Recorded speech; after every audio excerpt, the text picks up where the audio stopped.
She didn't slam a door or send a final text. She just stopped. Stopped explaining herself, stopped reopening the conversation he kept leaving half-finished, stopped translating his silence into something more forgivable than it was.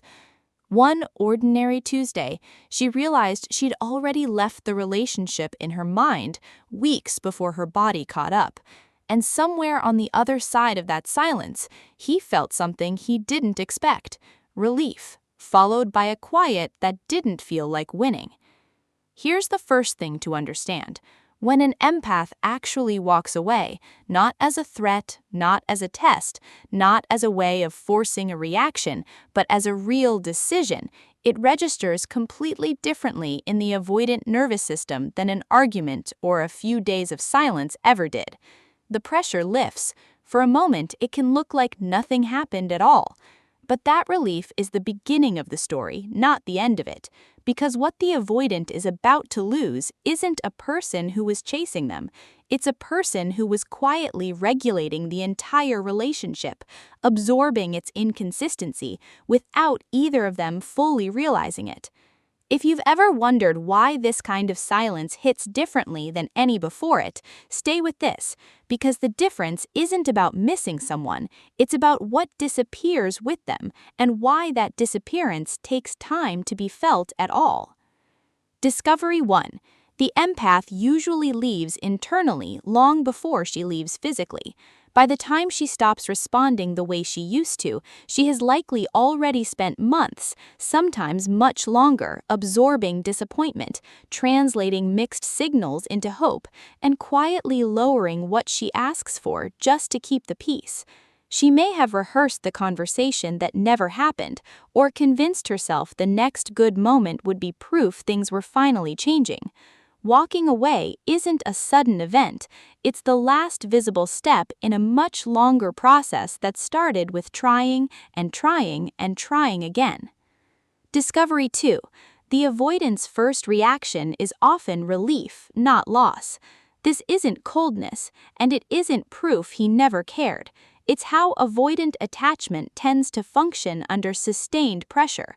Emotional accountability can feel like weight, and when the person holding that expectation steps back, the immediate sensation is space, room to breathe, a return to a kind of independence that had started to feel crowded.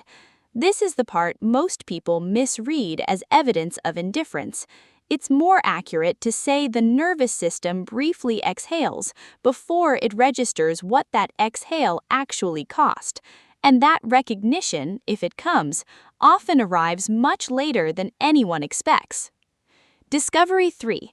The safety net that made distance survivable is gone.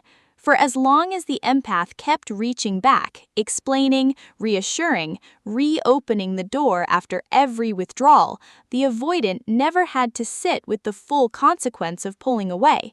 Someone was always managing the gap, softening it, making it feel temporary even when it wasn't. Once she stops doing that, the relationship no longer has anyone maintaining it from either side. Nothing is being carried forward automatically anymore, and that absence of automatic repair is often the part that goes unnoticed the longest. Discovery 4. Absence starts to feel different from before. Previous silences were, in some sense, still about him, a reaction to something he did, a message waiting to be answered, a strategy with an expiration date built in. This one isn't organized around getting a response at all, it isn't performed, and it isn't timed for effect. A withdrawal with no audience behaves differently in the mind of the person left behind than one that was clearly meant to be noticed. Over time, the avoidant might start to sense that this distance isn't waiting for anything from him, that there's no test to pass and no clock counting down, and that realization can land harder than any argument ever did. Discovery 5. The loss tends to surface through ordinary moments, not dramatic ones. It's rarely a single cinematic realization. It's noticing there's no one to tell about a small win, no one predictably available at the end of a long day, no familiar rhythm to return to when things get quiet, no shared language for the small stresses of an ordinary week. Consistency is easy to take for granted until it's the specific thing missing, and its absence often shows up in the small, unremarkable parts of a day rather than in any obvious confrontation or dramatic realization. Discovery 6. Testing the door doesn't automatically mean genuine change. A message, a just checking in, a reappearance on social media after months of nothing, these can indicate real reflection, or they can simply be checking whether the old access still quietly exists. The two look almost identical from the outside, and that's exactly what makes them so hard to interpret in the moment they happen.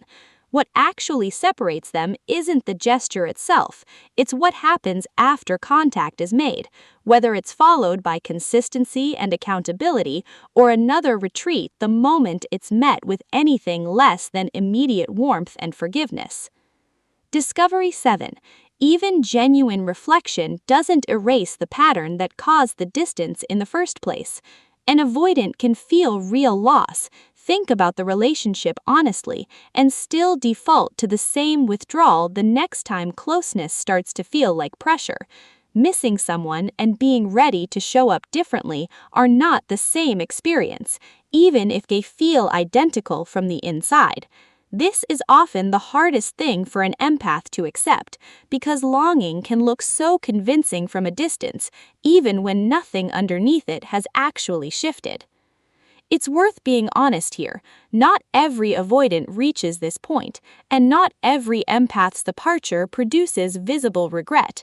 Some avoidants adapt to the loss and move on without ever revisiting it at all, building a new routine around the absence until it stops registering as loss. Others may feel the shift privately, but never act on it in any way the empath will ever see, carrying it quietly rather than admitting to it out loud.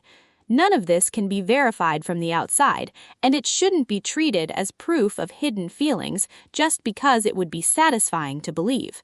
What can be said with more confidence is only this: genuine, sustained absence removes the maintenance that was quietly propping the connection up, and that kind of absence tends to be felt differently than distance that was ever performed for an audience. It also can't be rushed or measured from the outside the relationship, which is exactly why guessing at his internal timeline rarely leads anywhere useful. If you're the one who walked away, the more important shift here isn't whether he ever notices or whether he ever comes back changed. It's that you stopped explaining yourself to someone who wasn't matching the effort. You stopped carrying both sides of a relationship that only one person was actually maintaining. That isn't something that requires his reaction to be worth something. It already changed you, quietly and permanently, whether or not he ever finds out, and whether or not he ever comes back at all. If you want to understand what it actually looks like when both people go quiet at the same time, not just one side leaving while the other stays reachable, that's exactly what the next analysis decodes. In When an Avoidant and an Empath Both Go No Contact, this happens. I'm Attachment Decoded, and I'll see you in the next analysis.